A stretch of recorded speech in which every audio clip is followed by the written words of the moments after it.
for a second fermentation, I just, oh my God, there's an ant. Okay, so this is the dates, and put them in the fridge because I saw some ants.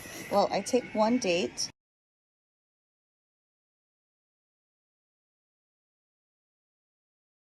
put it there for second fermentation. I already strained out the grains, so I get rid of that. I have the date in here, and then I'm going to get my kefir that's it had been cultured for 24 hours,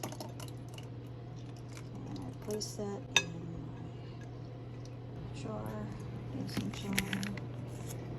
It's a mason jar. It's I forgot what the brand is, but yep, that's what I do. I put it in for a second fermentation with one date, and I let it sit on the countertop for 1 hour, and then I can put it straight into the refrigerator, and it's supposed to be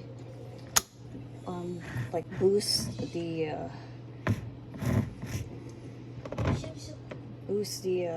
process. So putting the date in is supposed to boost the vitamins in the kefir because the microbes will multiply, increase, will perk up and eat the sugars in the fruit.